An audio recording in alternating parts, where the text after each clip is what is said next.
মৃন্ময়ী রান্নাঘরে সবাইকে স্বাগতম। যে কোনো স্ন্যাক্স আইটেমের টেস্ট বাড়াতে টমেটো সস কিংবা কেচাপের কিন্তু জুড়ি নেই। তাই আজ চলে এসেছি ভীষণ মজার এই টমেটো কেচাপ রেসিপি নিয়ে। আর সাথে থাকছে দীর্ঘদিন সংরক্ষণের পদ্ধতি সহ পুরো রেসিপি। আজকাল বাজারে প্রচুর টমেটো পাওয়া যাচ্ছে, দামও ভীষণ সস্তা। টমেটো কেচাপ বানানোর জন্য লাল টুকটুকে টমেটো নিতে হবে এবং টমেটোগুলো অবশ্যই পাকা হতে হবে, তা না হলে সসের কালারটা ভালো আসবে না। আর যে টমেটোর স্কিনটা প্লেন, অর্থাৎ যে টমেটোটা বাজারে সারা বছর পাওয়া যায়, সেই টমেটো দিয়েই কেচাপটা বানানো ভালো হয়, কারণ এতে শাঁসের পরিমাণটা বেশি থাকে। এখানে আমি 2 কেজি টমেটো নিয়েছি। টমেটোগুলো ভালো করে ধুয়ে পরিষ্কার করে নিয়েছি। এবার আমি টমেটোগুলোকে ছোট ছোট ফালি করে কেটে নেব। একটা টমেটোর মাঝখান থেকে কেটে নেব। মাঝখানে যে সাদা শাঁসের মতো অংশ আছে, এটা বাদ দিয়ে দেব। এভাবে আমি সবগুলো টমেটো একে একে কেটে নেব। আমি ছুরি দিয়ে কেটে নিয়েছি, আপনারা চাইলে বটি দিয়েও এই কাজটি করতে পারেন।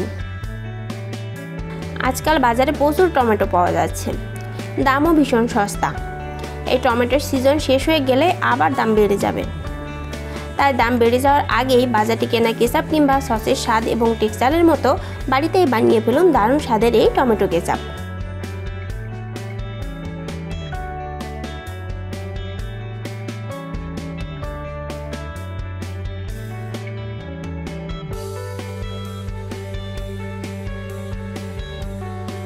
এবার চুলায় একটা কড়াই নিয়ে এতে খালি করে রাখা টমেটোগুলো দিয়ে দিচ্ছি।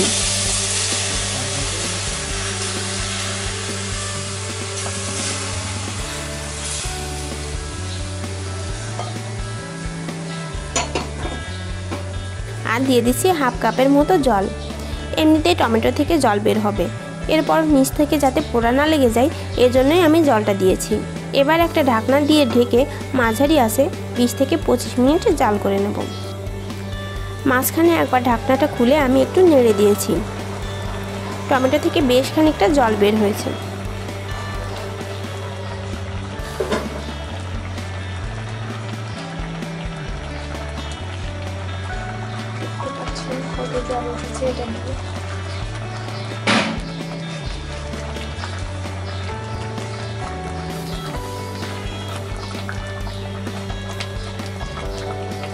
পঁচিশ মিনিট জাল করে নেওয়ার পর টমেটো থেকে বের হওয়া জলটাও কমে যাবে এবং টমেটোটাও ভালোভাবে সেদ্ধ হয়ে যাবে।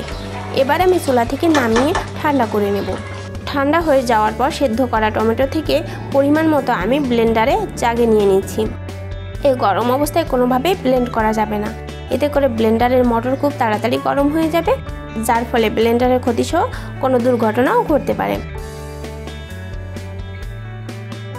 এরপর এটাকে ব্লেন্ড করে নেব। ব্লেন্ড করা হয়ে গেলে আমি ব্লেন্ডারের জাগ থেকে সরাসরি একটি চালনিতে নিয়ে নিচ্ছি। নিচে একটি বাটি বসিয়ে দিয়েছি। এবার একটা স্প্যাচুলা দিয়ে ভালোভাবে নেড়ে ছেঁকে নিচ্ছি। টমেটো সস বা কেচাপ বানানোর ক্ষেত্রে এটা একটা গুরুত্বপূর্ণ কাজ।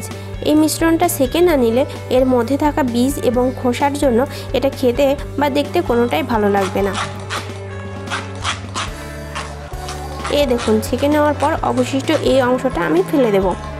এভাবে আমি সবটুকু মিশ্রণ ব্লেন্ড করে ছেঁকে নেব। আপনারা এই কাজটা পাতলা কোনো সুতি কাপড় দিয়েও করতে পারেন।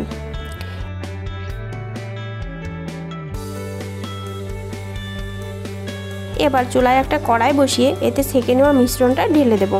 আর একে একে দিয়ে দেব 1 চামচ লবণ, 1 টেবিল চামচ লাল মরিচের গুঁড়া আর প্রায় 1 কাপ চিনি। এবার চুলার জাল মাঝারি রেখে অনবরত নাড়তে থাকবো।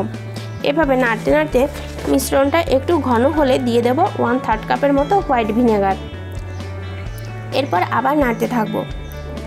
লবণ, ঝাল, মিষ্টি আমি টেস্ট করে নিয়েছি, আপনারা আপনাদের স্বাদ মতো বাড়িয়ে কমিয়ে নিতে পারেন। কেচাপটা রেডি হয়েছে কিনা এটা পরীক্ষা করে নেওয়ার জন্য একটা প্লেটে সামান্য একটু সস নিয়ে প্লেটটা কাত করে ধরলে খুব দ্রুত যদি এটা গড়িয়ে যায়, তবে বুঝতে হবে এটা এখনও রেডি হয়নি, আর একটু জাল করে নিতে হবে। সাথে দীর্ঘদিন সংরক্ষণের জন্য হোয়াইট ভিনেগারের পাশাপাশি যে জিনিসটা অবশ্যই দিতে হবে তা হলো কর্নফ্লাওয়ার।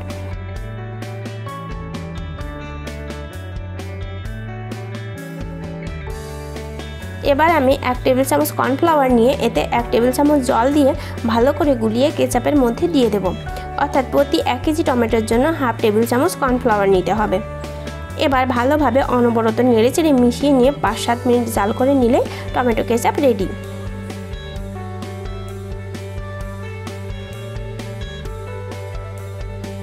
এখন এটাকে ঠান্ডা করে পরিবেশন করার পালা। কোনোভাবে গরম অবস্থায় টমেটো কেচাপ বোতল কিংবা কৌটাজাত করা যাবে না, এতে করে সসটা দ্রুত নষ্ট হয়ে যায়। এভাবে টমেটো কেচাপ তৈরি করে ফ্রিজের নর্মাল চেম্বারে রেখে অনায়াসে 4 থেকে 5 মাস খাওয়া যায়। আর আমি কিন্তু এতে কোনো প্রকার পেঁয়াজ রসুন ইউজ করিনি, এতে করে ভেজিটেরিয়ানরা নির্দ্বিধায় এইভাবে বাড়িতে টমেটো কেচাপ বানিয়ে খেতে পারবেন। ভিডিওটি দেখার জন্য সবাইকে অসংখ্য ধন্যবাদ। আশা করি সবাই আমাদের সাথেই থাকবেন। যারা আমার চ্যানেলটি অলরেডি সাবস্ক্রাইব করে দিয়েছেন তাদেরকে অসংখ্য ধন্যবাদ, আর যারা এখনও সাবস্ক্রাইব করেননি তারা অবশ্যই সাবস্ক্রাইব করে পাশে থাকা বেল বাটনটি প্রেস করে দেবেন।